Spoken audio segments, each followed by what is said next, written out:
Alright, we're going to do our newborn assessment. It's definitely not a newborn.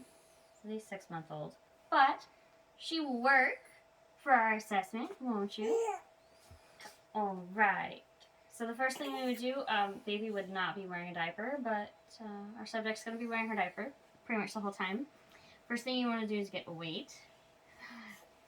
And this is, of course, after you were to make sure that the newborn was dry, because they don't come out clothed. And there we go. I did look to make sure it was zeroed before we put her on there. And then the next thing we would do, the scale does not have a length measurement, so we could make a mark on the, use this as our mark, on the table paper here, if this was an actual table, and then extend her leg out and get a measurement at her foot. And then we can move her and just use the tape measure to measure how tall she is. And then we would want inches, because that's what parents would like, centimeters for the chart. And then for the weight, this one tells in pounds and ounces, but we'd also want to get the kilograms, because that's what we would put in their chart as well. So actually, while I have this tape measure out, we're going to get your head circumference. Yes, ma'am. So it's going to be just above the brows. Hello. Hello. I know. Yup.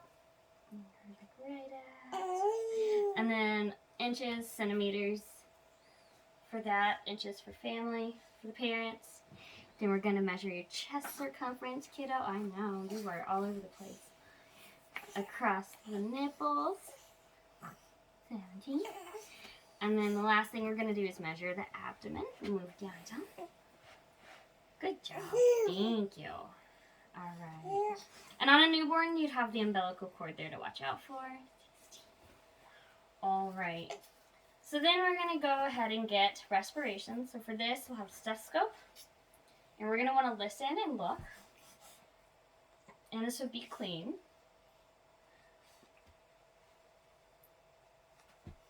And we would do this for a full minute. Oh, goodness.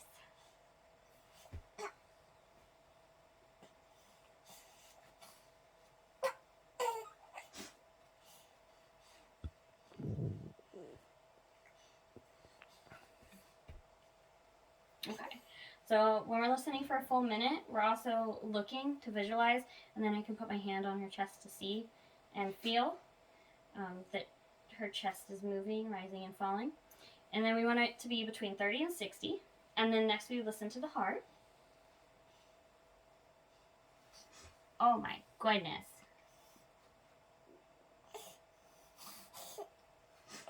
Alright, and we would listen to the heart for a full minute. She's not as cooperative right now. We listen to the heart for a full minute. We want it to be between 110 and 160. It's also the first time that their heart and their lungs are being assessed. So you want to make sure that you're getting accurate results there. Alright, next we would get a temperature. First temperature you can do would be rectal temperature, but after that you only need to do one. You could also do axillary, and we want to make sure that is between 97.8 and 99 for our rectal temperature. And then I think we've got all those little marks off. Then we're going to look at her skin. A newborn baby, usually you would see them be crying, making a lot of noise, so you would be able to see if there's any discoloration in their skin. You want them to be pink or normal skin tone for their background, for their ethnic background. So we'd want to see that. We want to look for any marks, any bruising or anything from when she came out of the birth canal. This little one, I know for a fact, she does not have any Mongolian spots, but she does have a stork bite, as they call them. A little port wine mark on the back of her neck. So you'd want to make sure that if they do have a Mongolian mark, which would be down near their buttocks, that you're actually accurately putting that in there, because you want to have everything assessed and you don't want anything to be, you don't want somebody to look later and be like, uh-oh, something's happened to the baby. All right. All right. All right. And then another thing you want to look for is look for any rashes. Usually they have milia. She doesn't have any. When she was born, she did have a couple milia. They'll go away after a while. And then you also might see lanugo, which is the hair that's covering their body. They'll have like little fine vellus hair. A lot of times you'll see it on their back. And then you'll see the vernix caseosa. And that's going to be like a white, cheese looking, I guess, like, I don't remember what word I'm trying to find. But you would see it, it would be like a white substance. And you don't really want to wipe that off. It's good for their skin, so you want them to keep that. Alright, so then we're going to look at her head. So when we're assessing her head, when they come through the birth canal, sometimes they'll have a cone head. So we want to see if there's anything like that going on. You want to see if there's any swelling. You could have what's called caput, which would be just some swelling from where their skull kind of came together and then went back from where it was the suture lines, or where the suture lines will be. You'll have the fontanelle, the anterior, which is going to be diamond shaped, and then the posterior fontanelle, it's a triangle shaped. So you want to check those, make sure that they're not bulging. You might be able to see the pulse in their heartbeat right here. It's a really good sign of how baby's doing, like if they're dehydrated or not, by looking at that. And you also don't want it to be like bulging when they're born. All right. So we've got that. And she can hold her head fairly well. And she's got good movement and neck tone because she's 6 months. But usually babies, they'll move their head just a little. Then we're going to look at her face for symmetry. Her eyes, make sure that the outer canthus is in line with her ears. And it is, ma'am. And then her nose, we're going to make sure it's midline. And we can see her mouth. So I'm going to look at your eyes here. So we're going to look at the eyes. We're going to check the pupillary reflex with that to make sure that her pupils constrict. We're also going to make sure that it's equal. So we're thinking pearl hair, pupils equal, active, round, reactive to light. And so she did have that. We're going to look at the eye color, make sure that there's no discoloration of the eyes. So her sclera is white. She has gray, blue eyes, but I think they're trying to become hazel. Okay. And the conjunctiva you want to look at, make sure that it is pink. It doesn't have anything, no lesions, and there's no exudate or anything at the eyes. She's beautiful eyelashes. Hi. You're making it kind of hard to do this. And then you want to check their lacrimal glands. And she does have some clogged glands in her eyes. So she, as a baby, has a little bit of discharge from her eyes most of the time, but that's not typically something you would see. And after babies are born, they do get the erythromycin ointment to protect their eyes. So you want to do that before that happens. And then we're going to make sure that your nose is patent. So babies will breathe through their nose automatically. So you just want to make sure it's not noisy. We're going to occlude that one and occlude that one. Make sure that's all good. For their mouth, you would want to check to make sure that the soft and the hard palate are okay, that they're intact, that there's no problems. You want to look at the tongue. And normally I'd have gloves on. So we would look at the tongue, make sure it's not connected too far down and forward because it can be tongue-tied. It can cause problems with latching. We'll also look at her mouth a little bit when we do the reflexes. So then, we went a little out of order. So let's go pick up our reflexes. We got the blink reflex. So they blink when you shine light in their eyes. Her pupils reacted, so we got the pupillary reflex. The Moro reflex, the startle reflex. And ugh. So normally with newborns you can kind of get it by just putting them down like this. Their arms will come up and their legs usually like they're trying to grasp. It's a startle reflex so that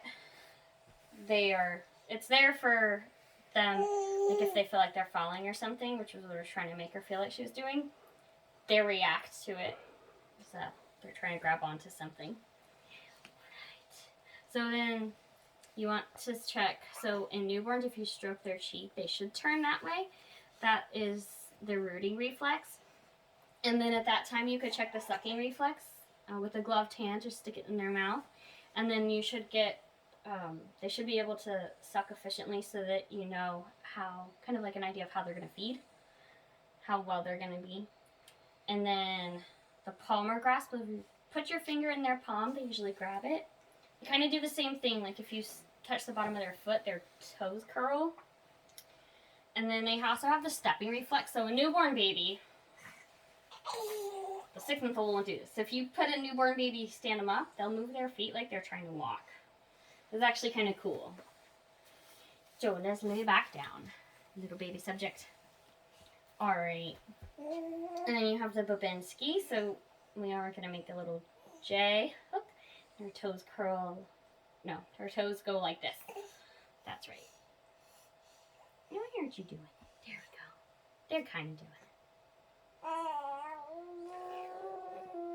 But when you do J, their toes will fan out, which is completely normal in babies, not in adults.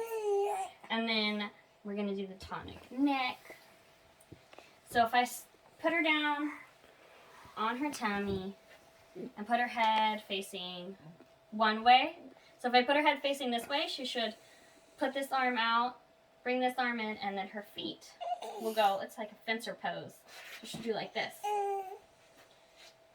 which is completely normal in a baby. And then they'll usually do what's called a prone crawl. So they'll try to crawl and do like a movements to get up to the breast. Yes. And then, so if we were to stroke them on their side too, their hips should go towards the direction that we're doing. And that's the trunk incurvation reflex. Hello, ma'am. All right, so while we got you up, we're going to check our neck. We'll make sure there's no extra nuchal folds. We're going to feel and make sure that there's nothing swelling, nothing crazy. We're going to check our clavicles, make sure that there's no bumps or anything there, which could be a sign of them being broken. Then we're going to check your shoulders. Hello. Hello. Check our shoulders, make sure that they're symmetrical as well. All right, move down to your chest. Make sure there's equal expansion, which we would have also checked earlier when we were doing her respirations. The color is pink. She would have an umbilical cord, so you'd want to take a look at that. You shouldn't see it bleeding or anything. It's going to be like a whitish blue, and then after about 1 to 2 hours, it'll start drying. And you'll see sometimes they'll have the clamp on it still. Yes, ma'am. And then we already listened to her heart. The biggest thing there is to make sure that the heart is in the proper area where it's supposed to be on the left side of the chest. Well, you can go ahead and do that for right now. Check the abdomen. We're still doing abdomen. And then we're going to do the femoral pulses. Come here. You got to put your legs down. And we went strong bilateral femoral pulses. We're going to check the inguinal area, make sure that there's no masses or anything going on there. Boom. I forgot we could take a little listen to your tummy. You could do clicks and gurgles.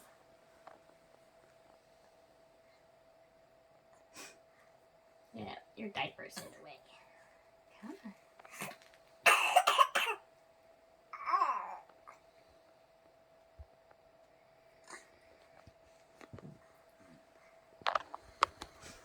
Alright, so we're going to look at your extremities, your arms, your legs. The arms, you want to make sure that they're the same length. Make sure that you count the hands. The hands are going to have 10 fingers, 5 on each, and you'll see the creases on their palms will be there in a full-term baby. Then we're going to look at And she's moving her hands and legs together, so that is normal bilateral movement. Then we're going to look at her spine. So if we hold her up, and I know, baby, if you hold a newborn like this, not her though, their back will kind of curve. That'll give you a chance to look at their back and make sure that there's nothing going on there. You don't want to feel any bumps or lumps or anything. And check and make sure it's symmetrical there too. And then at this point you can look, I'm not going to take her diaper off, but you could check the buttocks, make sure that they're equal and symmetrical. You can also kind of see her hip movements at the same time. I'm going to bring it over. And so just in an inspection, you can see if there's anything going on. Hey, ma'am, I need to do this. You could do Orlotti's movement, which is to check for dislocation. You're going to push down and out and back. And you'll feel if there's any dislocations, any pops, clicks, or anything like that. That is not normal. And it could be an indication that there's something going on there to require a further look at. Then we're going to look at her legs. Now, in newborns, the legs are shorter than the arms. And we're just going to make sure that she's got symmetry from side to side. Take a look at her foot. Her foot is in line. She has 10 toes. The bottom of her foot has the creases. And it is flat, and that is normal for babies because they don't walk right now.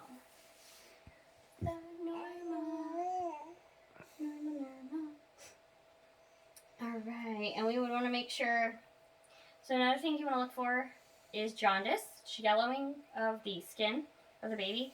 And Allison did have jaundice when she was a baby. It's something that does happen. She actually had to go under the little light to make sure that that was all taken care of. But it's just an excessive buildup of bilirubin. And so a way you could test for it is to look at their skin if it has a yellow hue. But you can also press on that area to see, and just to see if it actually is indeed yellow. And you can see that, you'll see the yellow instead of the blanching. Hi, what are you doing? What are you doing?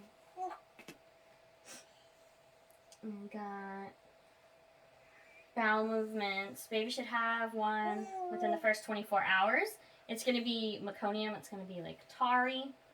But after that, it'll it's going to be thick and tarry. So after that, it will become like green or more of a brown and a little bit looser. And then depending on how they eat is how it's going to look. If they're formula fed, it's going to look different from if they're breastfed baby. And then they should be urinating. It shouldn't have an odor. Shouldn't have a smell. Same thing. It should be pale yellow. And that's a sign that their kidneys are functioning. And you want a wet diaper the first day, 2 the second day, 3 the third day. And make sure that the kidneys continue to work. So then we check genitalia. I'll do a quick look. So in a baby, in a female, you want to check them on. So you want to make sure that the labia majora are over the labia minora. You'll check the clitoris. You'll make sure that the urethra is in the right area. And then you'll check the vagina. You'll be able to see where that is. And then if she was a male, you'd want to check their penis should be slender, about 2.5 centimeters in length. And then you'll see that the scrotum's hanging there. It'll have rugae, like the little grooves. And then you want to feel for the testicles to see if they've descended yet. All right, Miss Allison. We already checked your little tushy. I don't think we missed anything. You know, when I was looking at your ears, I got to make sure that you have your auditory canal. Yeah. Okay. And then they'll do a hearing test before she leaves the hospital. There will also be some blood work. Hemoglobin, hematocrit, and white blood cells to make sure that she's getting enough iron, she has enough red blood cells, and then to check for infection. They're also going to check her bilirubin. They could do a type. If they're concerned about the mother and the baby being different blood types, or Rh negative versus Rh positive, they can do the Coombs test. And then there's the PKU test to check for phenylketonuria, which is an issue with the phenylalanine amino acid and how their body handles that. All right, and then the last thing that you'll assess, like feeding and frequency. You want them to be fed on demand, and then it'll be bottle or breastfed. All right, we are done. We need a diaper change.